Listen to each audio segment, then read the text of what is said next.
What's up mga mahogany? So today we are going to show you how to disassemble and assemble CPU. So first off, what is CPU? The Central Processing Unit or CPU is the unit which performs most of the processing inside the computer to control instructions and data flow to and from other parts of the computer. So Carl, what are we going to use to disassemble and assemble the CPU? We're going to use this. What's that? We need to use the right type of screw for the right type of job. For example, this fillet is small yet compact. This can be used for many things such as removing a processor or CPU, depending on which you're going to remove. And for example, this can be used to remove any of those weird screws that you don't see every day. Sometimes on cases, sometimes on a video card if the video card is foreign, and it can be useful at times. I highly recommend using this type of screwdrivers or using a normal screwdriver. Either way works, but I highly recommend this. You can never know when a screwdriver or a screw can be useful.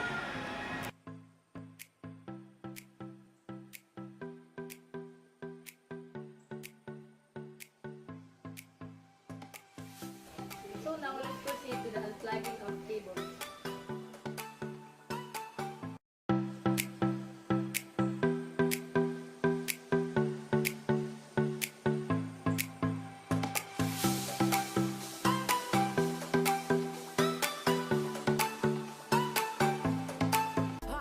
So first, we're going to remove the SMPS from the unit. So we're gonna use the screwdriver to unscrew all the screws to remove the SMPS.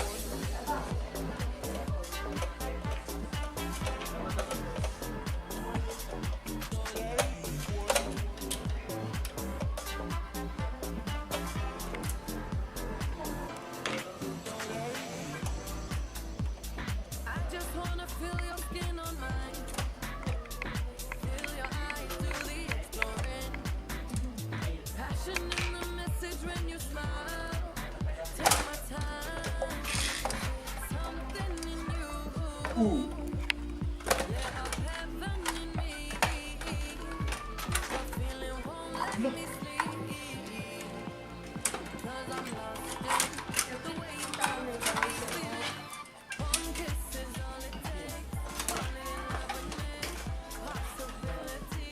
So now let's proceed on removing the DVD drive and the hard drive.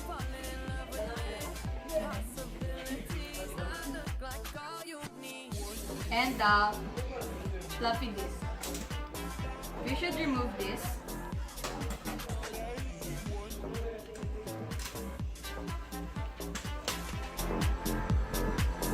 This is how to remove the hard drive.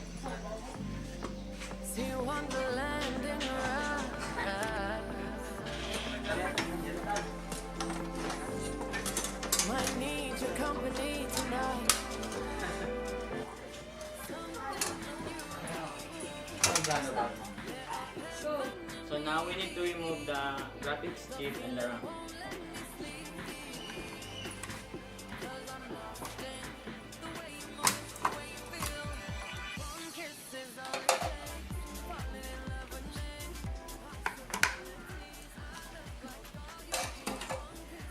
Okay, we're going to remove the motherboard now. This will be a slow process since the motherboard is the most sensitive part of the CPU. Without it, the CPU won't be useless. First, you start the screws.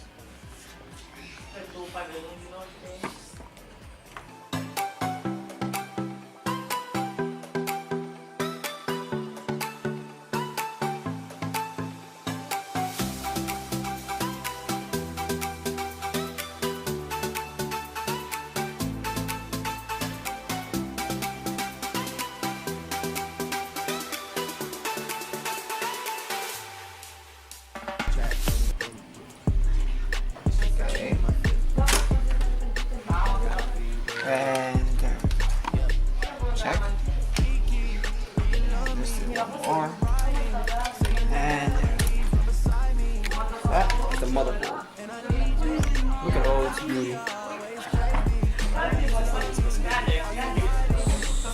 processor, so it's fine. And that's the last part of this use. And that will be the last part of disassembling the CPU. But they try and kill me, they gotta make some choices. They running out of options, cause I've been going off and they don't know when to stop. And it ain't Now the assembly of the CPU. This is the motherboard. And when you popped off on your ex, he deserved it. I thought you would've won from the jump that confirmed it. Trap money, Motherboard is one of the most essential parts of a computer system.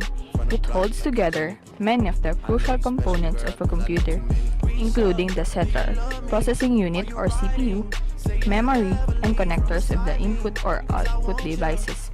The motherboard allows all the parts of your computer to receive power and communicate with one another.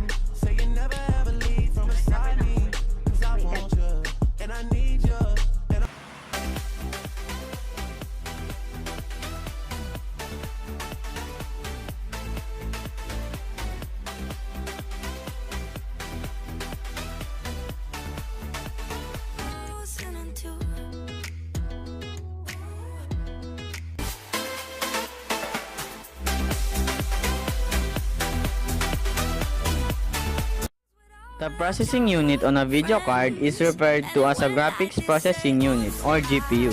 This is very similar to a CPU, but its design is optimized to work with images. The memory on a video card is very similar to the regular random access memory or RAM on a motherboard.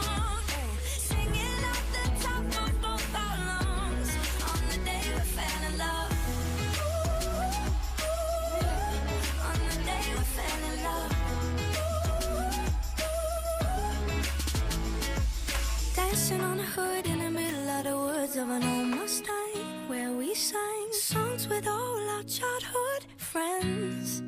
Oh, now, oops, I got 99 problems singing bye, bye, bye. Hold up, if you wanna go and take a ride with me, better hit me, baby, one more time. Random access memory or RAM is the hardware in a computing device where the operating system or OS, application programs, and data in current use are kept so they can be quickly reached by the device's processor. trap money, Benny. This shit got me in my feelings. Gotta be real with it. Yeah. Kiki, do you love me? Are you riding? Say you never ever leave from beside me. Cause I want you, and I need you, and I'm down for you always, KB. Do you love me? Are you riding? Say you never ever leave from beside me. Cause I want you, and I need you, and I'm down for you always. But the new me is really still the real me. I swear you gotta feel me before they try and kill me. They gotta make some choices, they running out of options. Cause I've been going off and they don't know when to stop. And then when you get to top, and I see that you've been learning. And when I take you shopping, you spend it like you earned it. And when you pop Hard off, disk when you drives text, you has deserve been the it. I thought dominant you type would've of won from storage the since jump the that early days confirmed of it. computers. Trap money, A hard Benny. disk drive consists of a rigid disk made with non-magnetic material, which is coated with a thin layer of magnetic material. Data is stored by magnetizing this thin film. Are you riding? Say you never ever leave from beside me.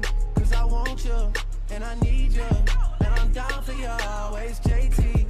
Do you love me? Are you riding? Say you never ever leave from beside me. Cause I want you, and I need you, and I'm down for you always. Two bad bitches and we kissing in a wave, kissing in a wave, kissing in a wave. I need that black card in the code to the safe, code to the safe, code. DVD drive. An optical drive in a computer system allows you to use CDs, DVDs, and Blu-ray discs to listen to music or watch a movie. Most drives also allow you to write data to a disk, so you can create your own music CDs or create a backup copy of important data. A floppy disk drive is a small disk drive used in computers for data transfer, storage, and backup of small amounts of data, as well as installation of programs and driver updates. A floppy disk accesses data recorded on small, removable diskettes known as floppy disks.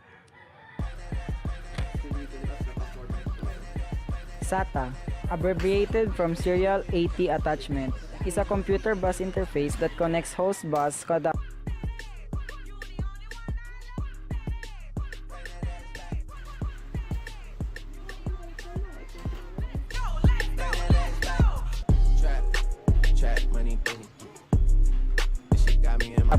to mass storage devices such as a hard disk, optical drives, and solid-state drives. SATA host adapters and devices communicate via high-speed serial cable over two pairs of conductors.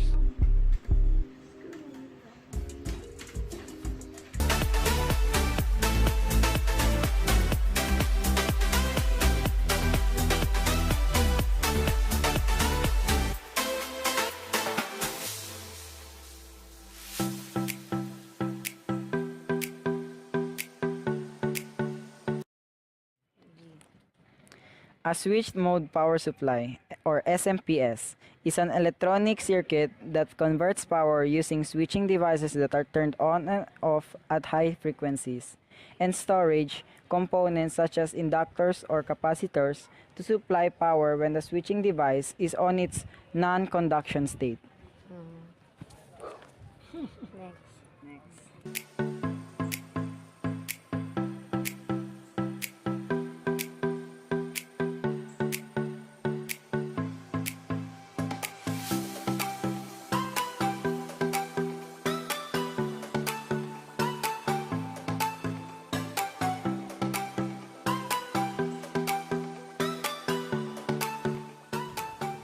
The primary function of the CPU cabinet is to hold all the other components together and protect the sensitive electronic parts from the outside elements. A typical computer case is also large enough to allow for upgrades, such as adding a second hard drive or a higher quality video card. It is relatively easy to open up a computer system unit, replace parts, and install upgrades. In contrast, it is quite difficult to open up a laptop computer, which is not designed with replacements and upgrades in mind.